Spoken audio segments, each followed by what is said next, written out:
Welcome everyone. Today we'll have 3 new tier lists for patch 1.1 with Zhongli and also Xinyan added to the tier list. In this video, we'll look into 3 new tier lists, and in those tier lists, we'll talk about how strong a character can be with higher constellations. For example, some of the 4 stars like Razor, like Nugon, can be even more powerful than the 5 stars. We'll also look into some of the party resonance, potentials, and also setups for different characters with the main DPS characters, and how strong those characters can be because of their supporting passives. Finally, we'll look into all of the healing characters that's in the game with the abilities or passive to heal, added to the party. There will be party setups with the 4-star characters, 5-star characters, and also a combination of different characters, different synergies, and also different abilities. Coming over to the DPS tier list, you can see that I have added a little red arrow over here from the particular ranking of the characters with higher constellation. What that means is, yes, a lot of the 5-star characters are very powerful. They're usually top tier because of the high base damage, better stats with the skill multiplier, and also some of the features that's made for the 5-star characters to be more likable. But keep in mind, characters like Razor, Nugon, Bidu, and all of the 4-star characters here, if they get high constellations, they can deal similar damage to the 5 stars or even have stronger damage output than the 5-star characters out here. Now, I'm sure you guys have seen many tier lists by now, and it's very common that Deluca and Kachin are on the top of the tier list for the high base attack.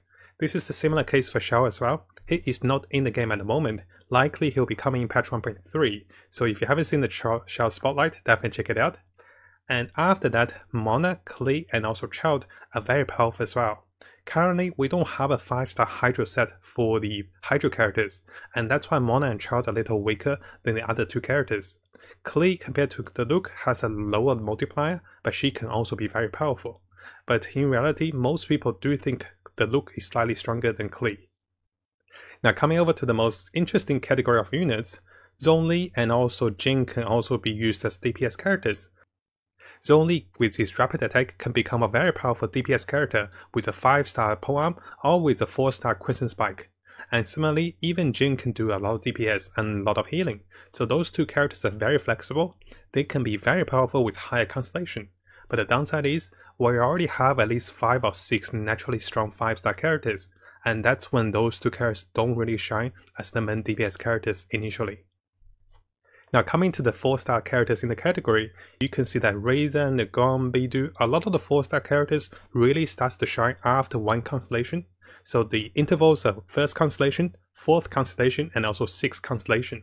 After 6th constellation, characters like Razor, all of those characters here pretty much can be very powerful. Fizzle can go with the attack speed DPS build, Xinyan can be very powerful, Nugon gains more attack with her defense, and Razor does more physical damage, Bidu does more electric damage, and those characters can be very, very powerful with high constellation. And that is why I have the arrow over here.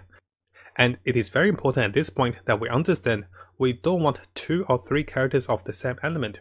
If you're going for the look, Klee might not be the best DPS, because you don't need 2 Pyro DPS, at least for now. Maybe for the Spire Abuse level 12 for the Cryo monsters, maybe 2 Pyro DPS are good.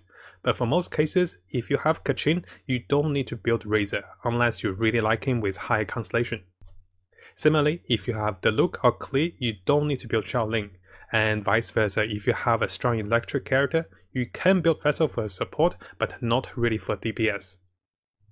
Now, because we have limited resource in the game, and as we ascend characters to level 80 or even level 90 with the talents and also weapons, it's important for us to focus on the characters on the top 3 categories.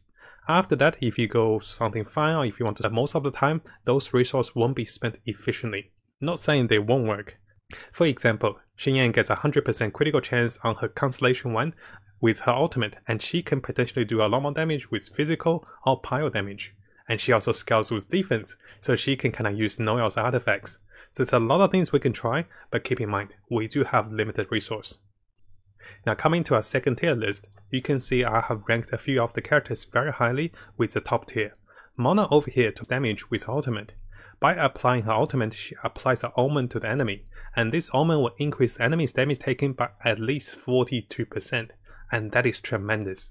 And this increased damage can work with everything. Normal attack damage, spell damage, critical damage, everything can work, and she can help the team so much with her ultimate.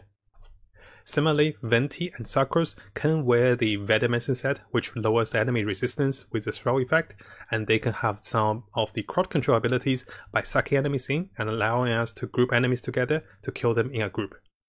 Fizzle and Bennett also made to my top tier support for the flexibility of the electro combinations of elements, and Fizzle can always have the bird on the field, and Bennett is very nice because his ultimate heals the entire team and also increases the team's damage based on his current base attack.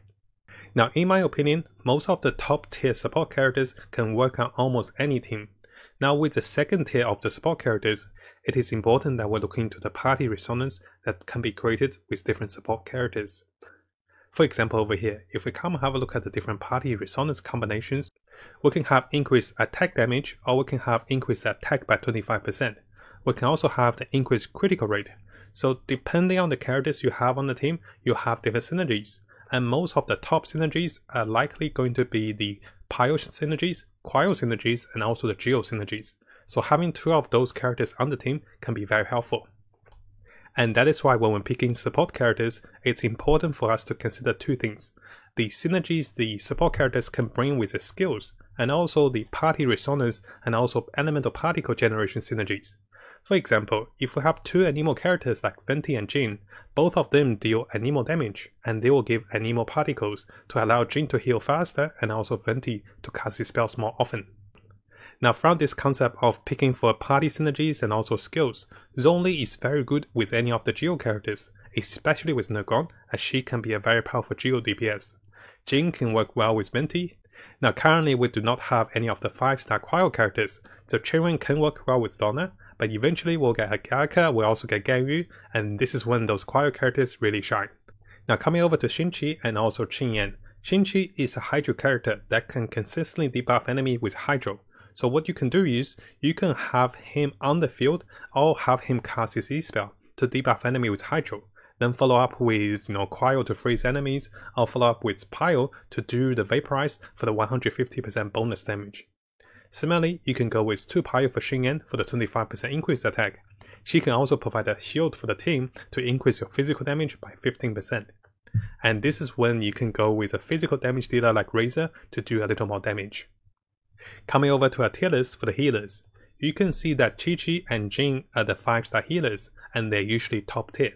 If you have 2 of those, you don't need a healer anymore, because one goes on one party, the other one goes on the other party for the Spiral Abuse.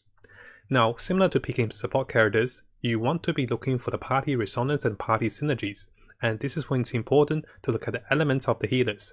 Chi-Chi can provide us with the critical rate, while Jin can give us the stamina reduction, the movement speed, and also cooldown reduction. Similarly, we can go with Barbara for the Hydro debuffs, Bennett for the Pyro increased damage, and also Donna for the critical chance. Now, I'm sure most of you are a little surprised. Why is Zhongli over here on the healer side? He doesn't really heal, right? I left him here because he has a small potential to heal with his Constellation 6. I know, guys, if you like Constellation 6, I just want to touch on with his Constellation 6, he can heal 8% of his base HP when he takes damage, and he reduces damage by 40% as well.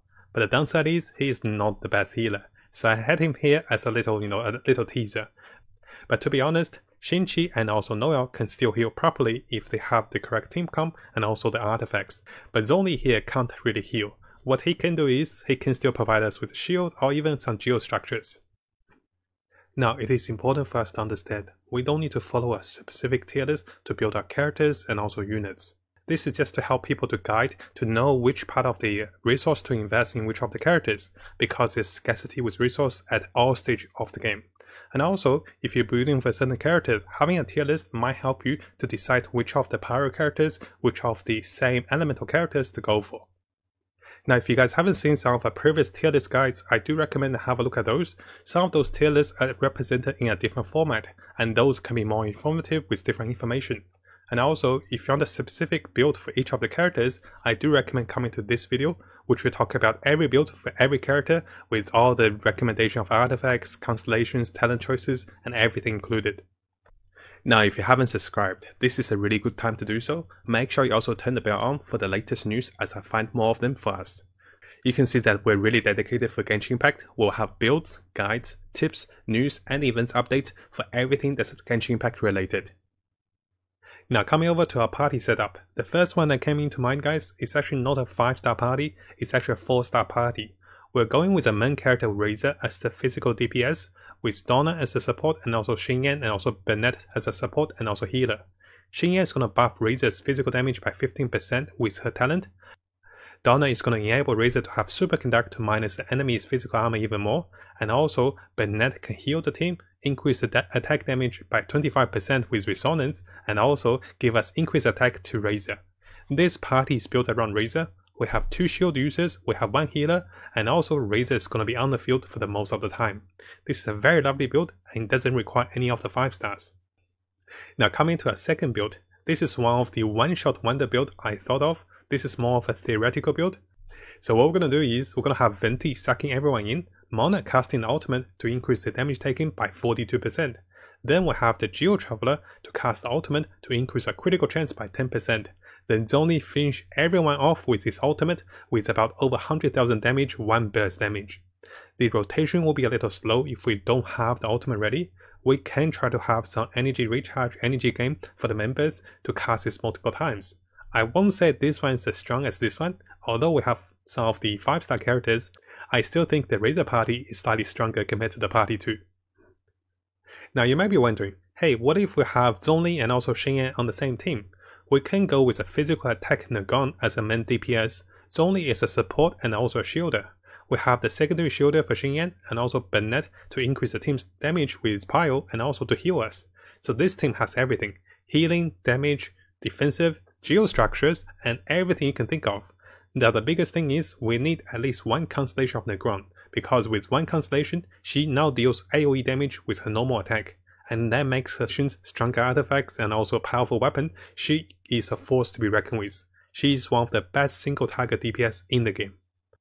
Now coming over to our second party setup, I know what you guys are thinking. Chongyang is going to debuff but Bidu with the cryo damage, and that's not going to be good. The focus over here is to remember that Barbara plus Chongyang can almost permanently freeze the enemy with a 6-second freeze. Although we do have a reduction to the freeze, this can still work. The downside of course is Chongyang debuffing Bidu because she is electric. She will not have electric damage. And what we can do is, we'll try to not have Bidu in the circle of Chongyang. Although that gives us the increased attack speed, we'll try to not have those two together if you're going for the electric Bidu. Having Donna and also Chongyang on the team give us better critical chances, and also Bidu and Barbara could have some of the combinations as well. Again, I don't think party 2 is as strong as party 1, those are the spare units we have left over to make the second party. Coming over to the next party setup, I'm sure you guys are saying, hey, where are the 5-star characters? And here they are. The first party is going to go around Diluc and also Chi-Chi. So what we're going to have is, we're going to have the melt synergy with Diluc and Chi-Chi, which allows Diluc to do 200% damage. Sakros and Bennett will lower the enemy's resistance, increase our attack, and also we'll have 2 healers. So this is a very powerful comp that goes around Diluc with some of the Pyro synergies to increase attack, and we'll be hitting very hard with Diluc if we use Sakros and also Bennett correctly. Now the second party in this setup, we also have Keqing, Jing, Venti, and also Klee. If you guys have seen my previous streams, this is actually one of my default parties. I won't say this is one of the strongest party, but this is actually really fun to play with. You can travel around with Jing and Venti much more easier. Klee can break the minerals, but now we have Zhongli, Klee doesn't need to break the minerals. And also Keqing and Klee can have some of the synergies. This is one of my party setup, and I really think this is actually doable and also really fun to play with. I won't say this one is really strong, but just having the 5-star characters running around and how cute Klee is, it's good enough for me. So the second party, again, is a little weaker than the first party. Now I'm sure you guys are a little sick of the second party is weaker than the first party, so what I did was, I'm having 2 separate parties, so we don't use the spare units. You can see that I'm using Sakros, Bennett, and also Xinyan quite often, just because of the 2 Pyro synergies, and also how good Sakros and Bennett is. So on this team, we're going to have 2 Pyro for the increased damage, Sakros to lower enemies' resistance, Bennett to buff our damage, and Mona to use ultimate to burst down everyone with over 500,000 or even 1 million damage. If you guys haven't seen this combo before, I do recommend coming over and have a look at one of our previous videos, which I showed you guys how to do over 500,000 damage with Mona.